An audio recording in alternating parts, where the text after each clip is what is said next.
નમસ્કાર, હું હિતેશ કાથડ મારી યુટ્યુબ ચેનલમાં આપનું સ્વાગત કરું છું। આજે વાત કરશું આ વિડીયોની અંદર ધોરણ 7 સામાજિક વિજ્ઞાન પાઠ 3 મુઘલ સામ્રાજ્ય વિશે। ભારતની અંદર ઘણા બધા સ્થાપત્યો આવેલા છે। દાખલા તરીકે તાજમહેલ, લાલ કિલ્લો, ફતેહપુર સિકરીનો બુલંદ દરવાજો અહીંયા ચિત્રની અંદર આપણે જોઈ શકીએ છીએ। તો આ બધા જ જે સ્થાપત્યો આવેલા છે એ સ્થાપત્ય ક્યારે બનાવેલા હશે, કયા રાજાઓએ બનાવેલા હશે, કોના શાસનકાળ દરમિયાન આ સ્થાપત્ય બધા બનેલા હશે, આવો પ્રશ્ન તમને બધાને થતો હશે। તો કહી શકાય કે લાલ કિલ્લો, આગ્રાનો તાજમહેલ, ફતેહપુર સિકરીનો બુલંદ દરવાજો, આ બધા જે સ્થાપત્ય છે એ મુઘલ શાસકોએ પોતાના સમયગાળા દરમિયાન બનાવેલા છે।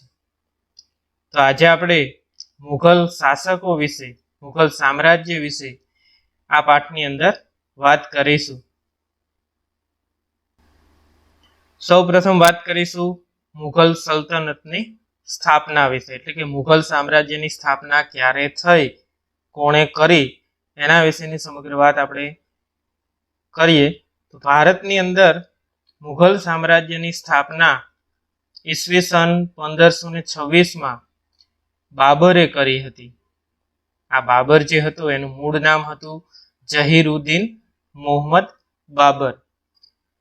જ્યારે ભારતની અંદર ઇબ્રાહિમ લોદી રાજા તરીકે શાસન કરતો હતો તો એ સમયગાળા દરમિયાન અફઘાનિસ્તાનથી બાબર ભારત ઉપર ચડાઈ કરે છે અને જેના કારણે બાબર અને ઇબ્રાહિમ લોદીની વચ્ચે યુદ્ધ થાય છે, જે 20 એપ્રિલ 1526માં આ યુદ્ધ થાય છે, જેને પાણીપતનું યુદ્ધ પણ કહેવામાં આવે છે।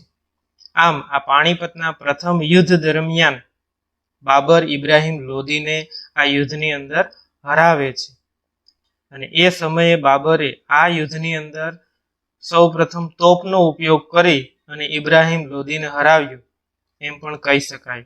આમ આ પાણીપતના યુદ્ધ પછી ભારતની અંદર મુઘલ સામ્રાજ્યની સ્થાપના થાય છે।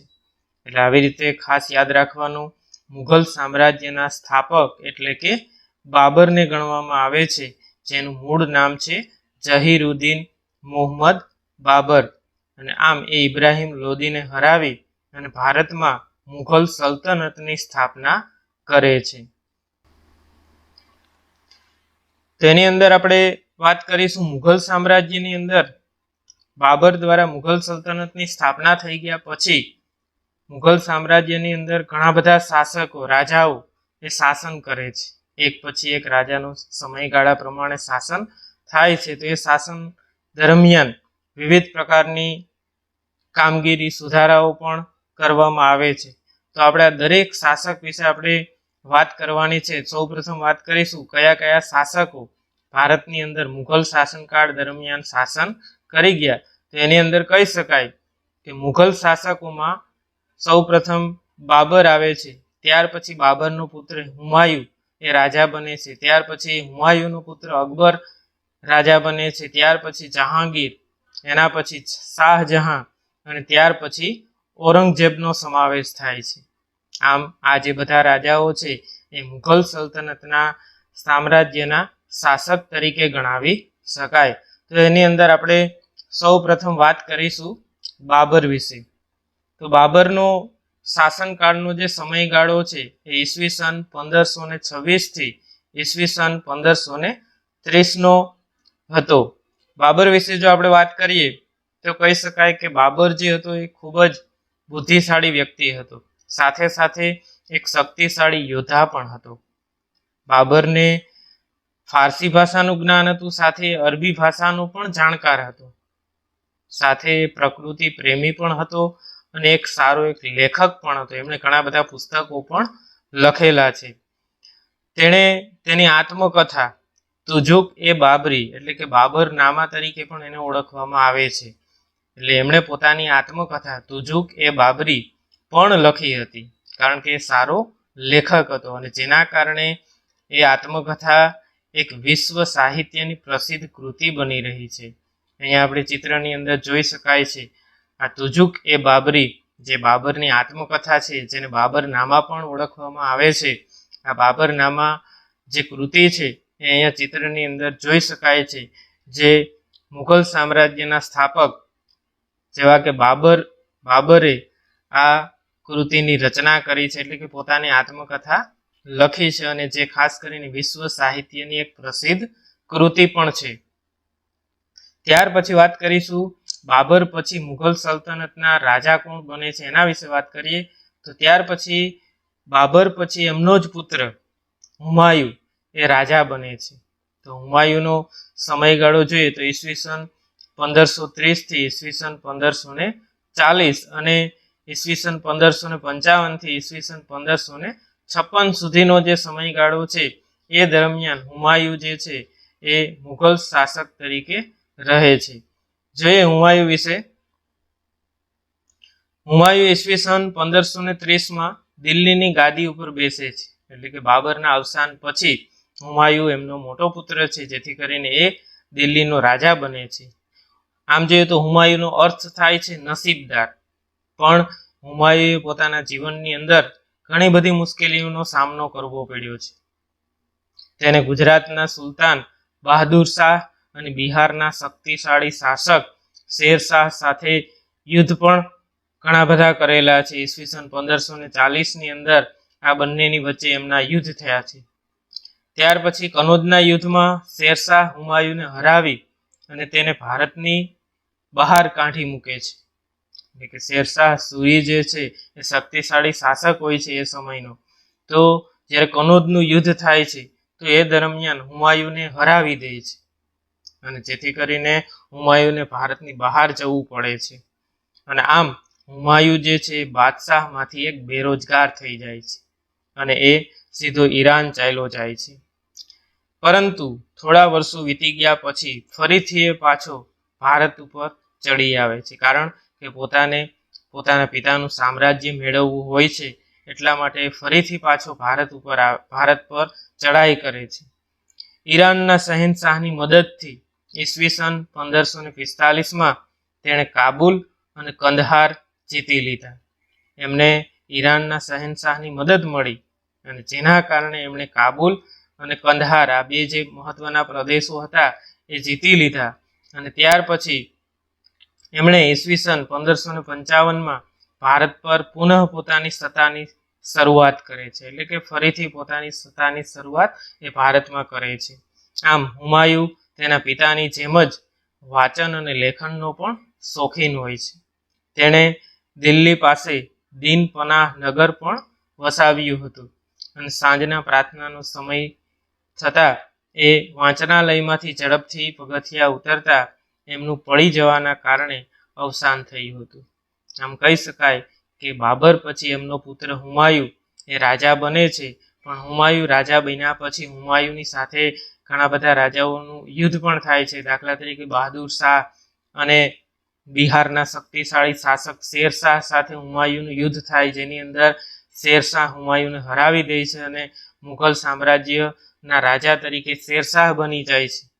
પણ આ થોડો સમય વીત્યા પછી એ ફરીથી પાછો શેરશાહના અવસાન પછી ફરીથી ભારત ઉપર હુમાયુ ચડાઈ કરે છે, અને ફરીથી એકબીજા રાજાઓની મદદથી, એટલે કે ઈરાનના શહેનશાહની મદદથી ફરીથી ભારત ઉપર પોતાની સત્તા સ્થાપી શકે છે.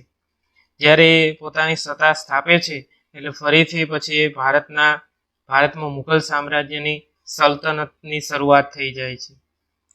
અને આમ એ એકાદ વર્ષ ફરીથી શાસન કરે છે, અને એ સમયગાળા દરમિયાન એ વાંચનાલયમાં, એટલે કે પુસ્તકાલયમાંથી આવતા હોય છે અને પગથિયા ઉતરતા હોય છે, જેના કારણે એનો પગ લપસી જાય છે, જેના કારણે એ પડી જાય છે, અને જેથી એનું અવસાન થઈ જાય છે.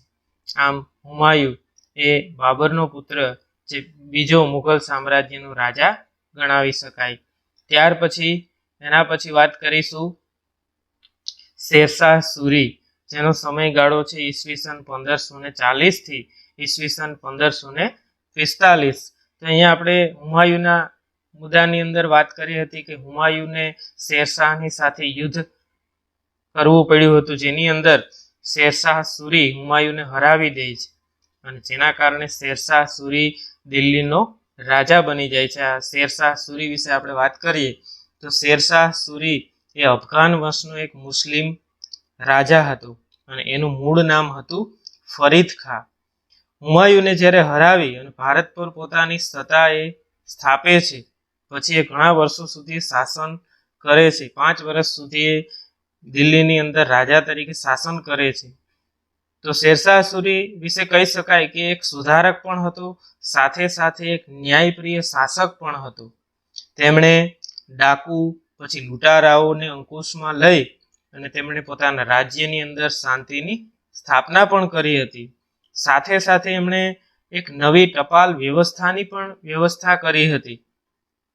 તેણે વેપારીઓ અને યાત્રાળુઓ માટે એક ધર્મશાળાઓ પણ ઘણી બધી બંધાવી હતી, જેથી કરીને વેપારીઓ અને યાત્રાળુઓને કોઈ તકલીફ ના પડે. સાથે સાથે એમણે રૂપિયાનું ચલણ પણ એ સમયે શરૂ કરાવ્યું હતું. અહીંયા ચિત્રની અંદર આપણે જોઈ શકાય છે એ સમયે શેરશાહ સૂરી દ્વારા ભારતની અંદર રૂપિયાનું ચલણ શરૂ કરાવેલું હતું. અહીંયા ચિત્રની અંદર એ જે રૂપિયો છે એ સમયનો એ આપણે જોઈ શકીએ છીએ. તો આવી રીતે રૂપિયાનું ચલણ પણ એમણે શરૂ કરાવ્યું. એમની જે સેના હતી એ ખૂબ જ વિશાળ હતી અને એમણે સેનાને પણ સારી એવી વિકસાવી હતી. આમ શેરશાહ સૂરી જે એક મહાન રાજા ગણાવી શકાય. તેણે એક મોટો રાજમાર્ગ પણ બંધાવ્યો હતો, જેને ગ્રાન્ડ ટ્રંક રોડનું નિર્માણ કરાયું એમ કહી શકાય છે. એટલે કે એમણે ગ્રાન્ડ ટ્રંક રોડ પણ બનાવ્યો હતો, જે રોડ બંગાળ અને ઉત્તર ભારત સુધી વિસ્તરેલો હતો. આમ કહી શકાય કે શેરશાહના સમયની અંદર ઘણી બધી સુવિધાઓ પણ લોકો માટે વિકસાવવામાં આવી હતી. સાથે સાથે ધાર્મિક રીતે પણ ઘણી બધી વ્યવસ્થા ઊભી કરવામાં આવી હતી. શેરશાહ ઈસવીસન 1545માં તોપનું નિરીક્ષણ કરતા હતા ત્યારે અકસ્માત થવાથી એમનું અવસાન થાય છે. જ્યારે એ તોપનું નિરીક્ષણ કરતા એ સમયગાળા દરમિયાન એમનું અવસાન થાય છે અને આમ તેમના મૃત્યુ પછી તેમના જેવો કોઈ શક્તિશાળી શાસક ગાદી ઉપર આવતો નથી. એના જેવો કોઈ શક્તિશાળી રાજા ગાદી ઉપર નથી આવતો અને જેના કારણે ઈસવીસન 1555માં હુમાયુએ ફરીથી દિલ્હી અને આગ્રા ઉપર આક્રમણ કર્યું અને આ આક્રમણની અંદર એમણે આ અફઘાનોને હરાવીને પુનઃ મુઘલ સામ્રાજ્યની સ્થાપના કરી. અને આમ આ શેરશાહ સૂરીના અવસાન પછી હુમાયુ દ્વારા ફરીથી ભારત ઉપર આક્રમણ કરવામાં આવે છે અને આમ દિલ્હી અને આગ્રા ઉપર આક્રમણ થાય છે અને એ આક્રમણ દરમિયાન હુમાયુ છે એ જીત મેળવે છે અને જેથી કરીને ફરીથી પોતાનું જે રાજ્ય છે મુઘલ સામ્રાજ્ય જે છે એ મેળવે છે. અહીંયા ચિત્રની અંદર આપણે જોઈ શકાય છે કે શેરશાહ સૂરીનો જે કબર છે એ અહીંયા બતાવવામાં આવેલું છે. જે મહેલ ટાઈપ આપણે જોઈ શકીએ છીએ, અહીંયા શેરશાહ સૂરીની કબર બનાવવામાં આવી છે. ત્યાર પછી હવે વાત કરીશું મુઘલ સામ્રાજ્યના અકબર રાજા વિશે. તો અકબરનો જે સમયગાળો છે ઈસવીસન 1556 થી ઈસવીસન 1605નો છે. એટલે કે હુમાયુના અવસાન પછી, હુમાયુનું અવસાન થઈ જાય છે એ પછી એમનો પુત્ર એટલે કે અકબર એ રાજા બને છે. આમ અકબર જોઈએ તો એકદમ નાની ઉંમરમાં મુઘલ સામ્રાજ્યનો રાજા બને છે. જોઈએ એના વિશે. અકબર રાજા તરીકે ભારતના ઇતિહાસમાં એક ગણનાપાત્ર સ્થાન ધરાવે છે. તેનો જન્મ ઈસવીસન 1545માં અમરકોટના હિન્દુ રાજપૂત રાજાના ઘેર થયો હતો. હુમાયુના અવસાન બાદ માત્ર 14 વર્ષની વયે જ તે દિલ્હીનો બાદશાહ બને છે. હુમાયુના અવસાન બાદ અકબર અને હેમુની વચ્ચે ઈસવીસન 1556માં પાણીપતનું બીજું યુદ્ધ થાય છે અને જેની અંદર અકબરનો વિજય થાય છે.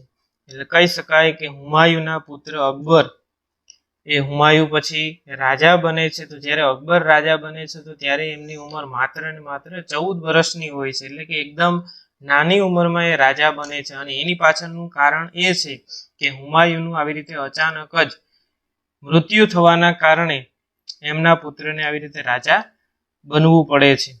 આવી રીતે નાની ઉંમરમાં એ રાજા બને છે. અકબરે પંજાબથી બંગાળ અને દિલ્હીથી ગુજરાત સુધીના મોટા ભાગ ઉપર રાજ્ય સ્થાપિત કર્યું હતું. જ્યારે અકબર ભારતની અંદર શાસન કરતો તો એ સમયગાળા દરમિયાન અકબરે પોતાના પિતાનું જે આ રાજ્ય છે એને ધીરે ધીરે વિસ્તારવા લાગે છે, અને જેથી કરીને એક પછી એક રાજાઓને હાર આપી અને આમ પોતાનું આ મુઘલ સામ્રાજ્ય છે એ ખૂબ જ મોટું કરે છે. અકબર અને મેવાડના રાણા પ્રતાપ વચ્ચે બહુ જ જાણીતું હલ્દી ઘાટીનું યુદ્ધ પણ થયેલું હતું. મેવાડનો રાજા એ સમયે રાણા પ્રતાપ હતો, જે રાજપૂત રાજા હતો. તો આ રાણા પ્રતાપ અને અકબરની વચ્ચે ભયંકર ભીષણ યુદ્ધ થયેલું હતું, અને એ યુદ્ધને આપણે હલ્દી ઘાટીના યુદ્ધ તરીકે ઓળખીએ છીએ. અકબરે કાબુલ, કાશ્મીર, બલુચિસ્તાનથી દક્ષિણમાં અહમદનગર સુધી પોતાની વિજય યાત્રા કરી અને વિશાળ સામ્રાજ્યનું સર્જન કર્યું. એટલે આમ અકબર રાજા બન્યા પછી અકબરે ઘણા બધા રાજ્યો ઉપર વિજય મેળવ્યો હતો, જેની અંદર કાબુલનો સમાવેશ થાય. કાશ્મીર ઉપર પણ એમણે વિજય પ્રાપ્ત કર્યો. ત્યાર પછી બલુચિસ્તાન અને દક્ષિણની અંદર અહેમદનગર, આ બધા જ રાજ્યો ઉપર પોતે વિજય પ્રાપ્ત કરી અને આમ પોતાનું જે મુઘલ સામ્રાજ્ય છે એ ખૂબ જ વિશાળ બનાવ્યું હતું. સાથે સાથે અકબરે ફતેહપુર સિકરીને પોતાની રાજધાની બનાવી અને અનેક ભવનોનું નિર્માણ પણ કરાયું હતું. અકબરના સમયગાળા દરમિયાન જે આપણે શરૂઆતની અંદર ફતેહપુર સિકરીનો જે બુલંદ દરવાજો જોયો, એ બુલંદ દરવાજો બનાવનાર રાજા એ છે અકબર. અકબરના સમયગાળા દરમિયાન આ ફતેહપુર સિકરીનો બુલંદ દરવાજો બનાવવામાં આવ્યો છે, અને એની અંદર ઘણા બધા ભવનોનું નિર્માણ પણ કરવામાં આવ્યું છે. અકબરે હિન્દુઓ પ્રત્યે ઉદાર નીતિ અપનાવી અને રાજપૂતો સાથે સામાજિક સંબંધોની શરૂઆત કરી હતી. અકબર માત્ર મુસ્લિમ રાજા હતો, છતાં પણ એક બિન સાંપ્રદાયિક રાજા હતો. બધા જ ધર્મના લોકોને સાથે રાખી અને રાજ કરવા માંગતો હતો, અને જેના કારણે એમણે ભારતની અંદર જે ઘણા રાજપૂત રાજાઓ હતા તો એમની સાથે પણ એમણે ઘણા બધા સામાજિક સંબંધોની શરૂઆત કરી હતી, એટલે સારા સંબંધો રાખ્યા હતા. તેને રાજપૂતોની સેનાના ઉચ્ચ પદો ઉપર નિમણૂક પણ કરી હતી. પોતાના રાજ્યની અંદર જે ઉચ્ચ પદ હોય છે, બરાબર, તો એની અંદર પણ એમણે રાજપૂતોને સારા પદ ઉપર નિમણૂક કરી હતી. એટલે કે આમ એ મુસ્લિમ હતો, છતાં પણ એમણે કોઈ પણ પ્રકારનો ધર્મનો વિવાદ ન રાખતા એમણે બધા જ લોકોને પોતાની કાર્યકુશળતાના કારણે એમણે વિવિધ કામમાં પણ દરેકને રાખેલા હતા.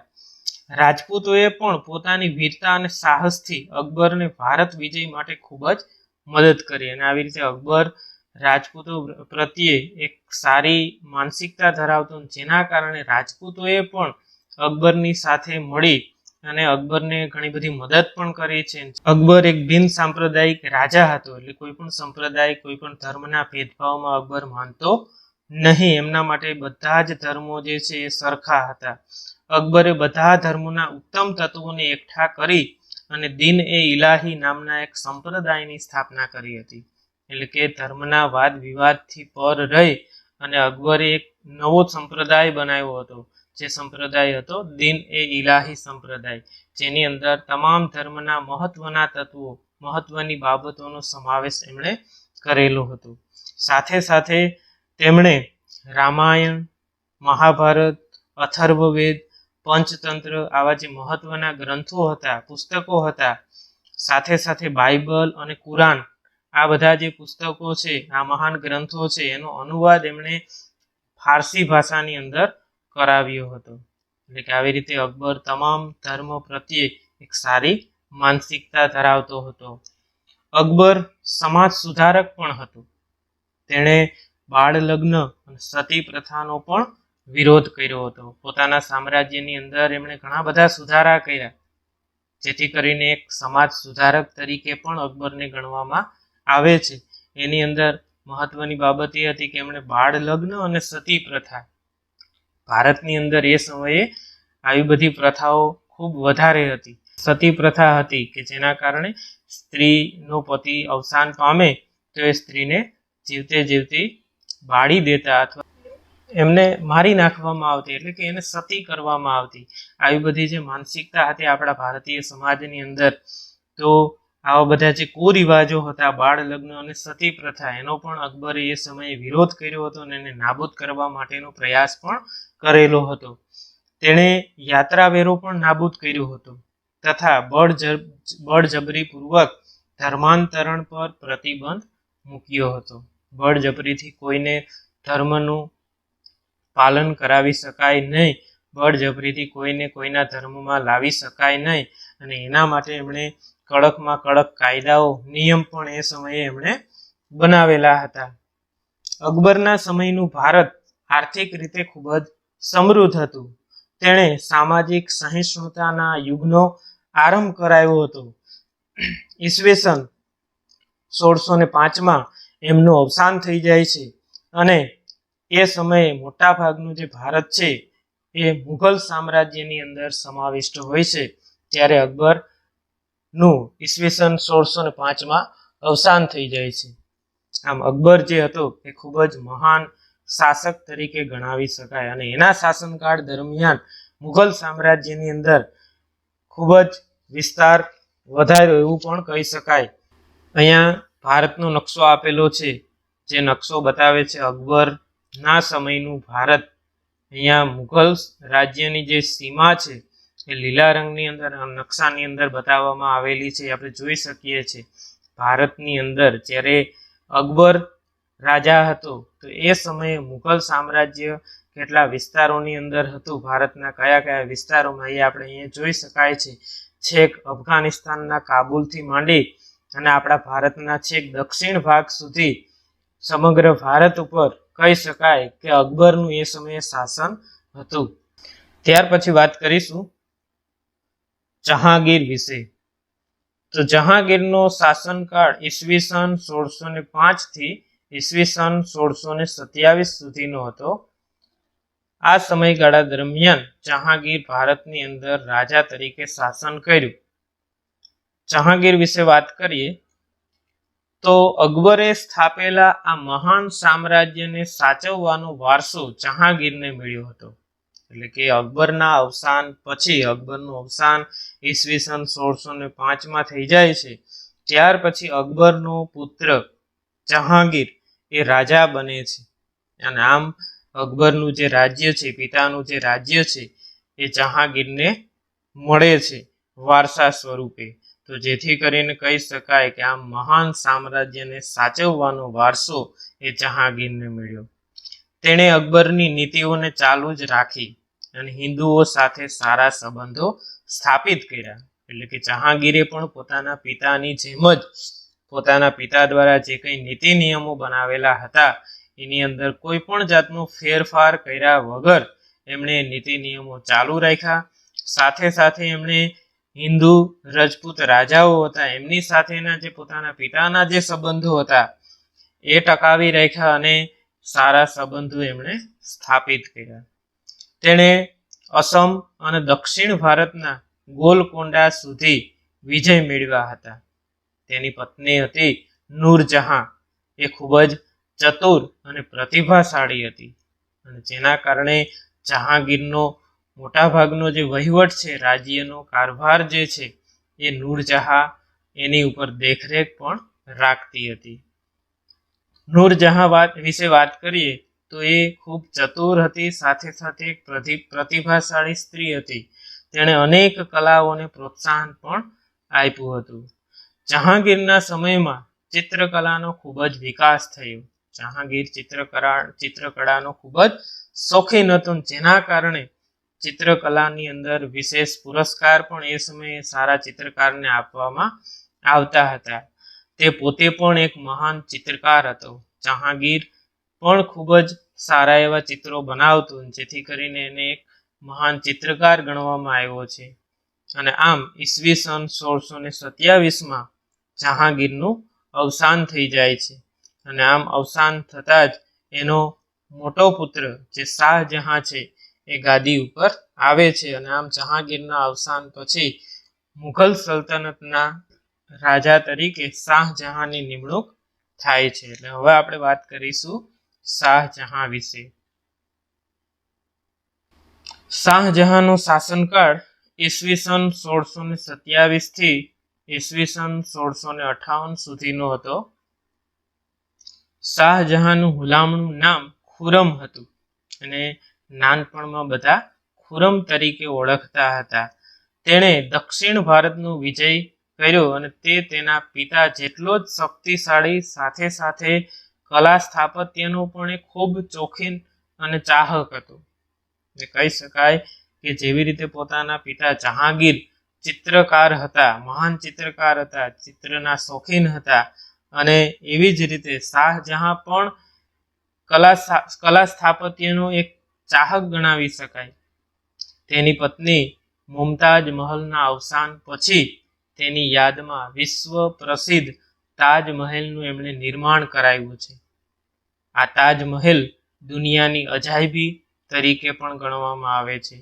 તો આવી રીતે શાહજહાં જે છે એમના શાસનકાળ દરમિયાન ભારતની અંદર મોટા ભાગના જે સ્થાપત્યો છે એનું નિર્માણ થાય છે, જેની અંદર વિશ્વવિખ્યાત સ્થાપત્ય એટલે કે તાજમહેલ છે. તો આ તાજમહેલનું નિર્માણ કરાવનાર રાજા છે એ મુઘલ સામ્રાજ્યના રાજા શાહજહાંને ગણવામાં આવે છે. જ્યારે શાહજહાંની પત્ની મુમતાજ મહલ અવસાન થઈ જાય છે અચાનક, અને જેના કારણે મુમતાજ મહલની યાદમાં શાહજહાં છે આ વિશ્વવિખ્યાત તાજમહેલનું નિર્માણ કરાવે છે. તો આ જે તાજમહેલ આપણે ચિત્રની અંદર જોઈ શકીએ છીએ, તાજમહેલ એક કબર છે. જે મુમતાજ મહેલ એમની પત્ની હોય છે, શાહજહાંની પત્ની, એમની કબર એટલે કે તાજમહેલ. અને અત્યારે તમામ દુનિયાના લોકો આ તાજમહેલને જોવા માટે આપણા ભારતની મુલાકાત લે છે. તો કહી શકાય કે આવી રીતે મુઘલ સામ્રાજ્યની અંદર ઘણા બધા સ્થાપત્યનું નિર્માણ થયેલું છે. અહીંયા બાજુનું ચિત્ર પણ આપણે જોઈએ તો એની અંદર શાહજહાંનું ચિત્ર બતાવવામાં આવેલું છે. એ સમયના શાહજહાં એ આપણે જોઈ શકીએ છીએ. આગળ આપણે શાહજહાં ના પુત્ર ઔરંગઝેબ વિશે વાત કરીશું. તો ઔરંગઝેબનો સમયગાળો ઈસવીસન 1658 થી ઈસવીસન 1607 નો હતો. ઔરંગઝેબ વિશે આપણે વાત કરીએ તો શાહજહાંની નાદ દુરસ્ત તબિયતનો લાભ લઈ અને તેના પુત્રો વચ્ચે સામ્રાજ્ય પર આધિપત્ય જમાવવા ભયંકર આંતરવિગ્રહ શરૂ થયો. એટલે કહી શકાય કે શાહજહાં જ્યારે ભારતના મુઘલ સામ્રાજ્યના શાસક તરીકે શાસન કરતો, તો એ સમયે શાહજહાંના જે પુત્ર છે એ બધા અંદરો અંદર એકબીજા પ્રત્યે કોણ સામ્રાજ્યનો રાજા બનશે એના માટે આંતરવિગ્રહ ચાલુ થઈ ગયું. અને જેના કારણે આ આંતરવિગ્રહની અંદર શાહજહાંના મોટા પુત્ર દારાશિકોહ અને ઔરંગઝેબની વચ્ચે મુખ્ય સંઘર્ષ થાય છે. શાહજહાંના આ બે મોટા પુત્ર, એક દારાશિકોહ અને એક ઔરંગઝેબ, આ બંનેની વચ્ચે સંઘર્ષ થાય, યુદ્ધ થાય છે.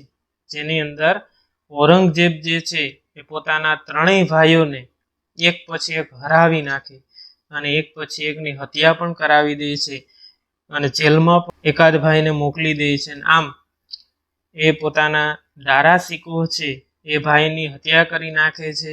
પછી મુરાદ નામના જે ભાઈ છે, ઔરંગઝેબનો ભાઈ મુરાદ, તો એમને જેલની સજા કરી દે છે. અને આમ ઔરંગઝેબ છે મુઘલ સામ્રાજ્યનો રાજા બની જાય છે. ઔરંગઝેબ વિશે આપણે વાત કરીએ, અહીંયા ચિત્રની અંદર ફોટો બતાવવામાં આવેલો છે ઔરંગઝેબનો. ઔરંગઝેબ એ સમયે આવી રીતે મુઘલ સામ્રાજ્યના શાસક તરીકે એમણે ઘણા વર્ષો સુધી શાસન કર્યું. તો એના વિશે વાત કરીએ તો ઔરંગઝેબ લગભગ 50 વર્ષ સુધી એમણે રાજ્ય કર્યું. એટલે સૌથી વધારે સમયગાળા દરમિયાન મુઘલ સામ્રાજ્યના શાસક તરીકે એમણે શાસન કર્યું છે. તેના રાજ્યમાં ઉત્તરે કાશ્મીરથી લઈને દક્ષિણે જીંજી અને પૂર્વના ચટગાંવથી લઈ અને પશ્ચિમના હિન્દુકુશ પર્વતમાળાના વિસ્તારોનો સમાવેશ થાય છે. એટલે કે ઔરંગઝેબ જ્યારે શાસન કરતો એ સમયગાળા દરમિયાન જેવી રીતે અકબર ના સમયમાં જે સામ્રાજ્યનો વિસ્તાર કરવામાં આવ્યો હતો એવી જ રીતે ઔરંગઝેબના સમયગાળા દરમિયાન પણ આ મુઘલ સામ્રાજ્યનો ખૂબ વિસ્તાર થયેલો હતો અને જેથી કરીને મુઘલ સામ્રાજ્ય ખૂબ જ વિશાળ સામ્રાજ્ય બનેલું હતું.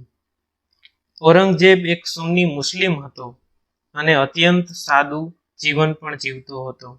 તેણે અકબરની ધાર્મિક નીતિનો ત્યાગ કરી અને ધાર્મિક અસહિષ્ણુતા દાખવી હતી કે જેવી રીતે પોતાના પૂર્વજ એટલે કે અકબર જે હતા તો એમની જે ધાર્મિક નીતિ હતી એટલે કે બધા જ ધર્મના લોકોને સાથે રાખી અને શાસન કરવું એવી નીતિમાં ઔરંગઝેબ માનતો નહીં અને જેથી કરીને એમણે એક ધાર્મિક અસહિષ્ણુતા દાખવી હતી એટલે કે પોતાનો જે ધર્મ છે એ જ મહાન હોવો જોઈએ, બીજા કોઈ ધર્મનું અસ્તિત્વ જ ન રહેવું જોઈએ એવું એ માનતો એટલે કે એ ધાર્મિક અસહિષ્ણુ હતો.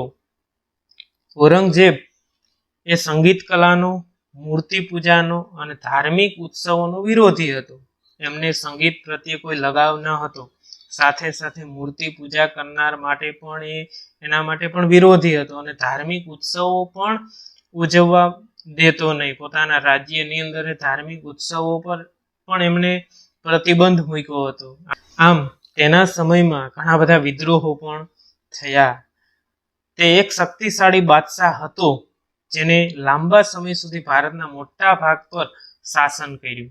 ઔરંગઝેબ એક શક્તિશાળી રાજા ખરો પણ એમના સમયમાં એમની જે નીતિઓ હતી, એમના નિયમો હતા અને જેના કારણે પોતાના રાજ્યની અંદર ઘણા બધા વિદ્રોહ પણ એમણે એનો સામનો કરવો પડ્યો છે.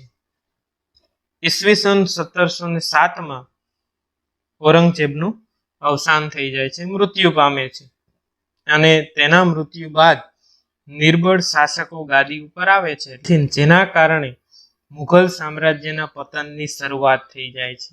અને કહી શકાય કે મુઘલ સામ્રાજ્યનું હવે પતન થવાનું છે કારણ કે કોઈ હવે શક્તિશાળી રાજા ન હોવાના કારણે મુઘલ સામ્રાજ્યના પતનની શરૂઆત થઈ જાય છે. તો આમ આપણે મુઘલ સામ્રાજ્યના એક પછી એક રાજાઓ વિશે વાત કરી. સૌ પ્રથમ મુઘલ સામ્રાજ્યના સ્થાપક એટલે કે બાબર, ત્યાર પછી બાબરના પુત્ર હુમાયુ મુઘલ સામ્રાજ્યનો રાજા બને છે. ત્યાર પછી હુમાયુનો પુત્ર અકબર મુઘલ સામ્રાજ્યનો રાજા બને છે.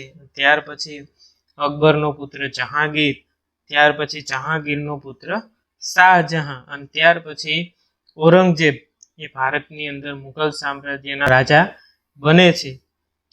આ મુઘલ સામ્રાજ્યમાં આ બધા રાજાઓ દ્વારા ભારતની અંદર શાસન કરવામાં આવ્યું.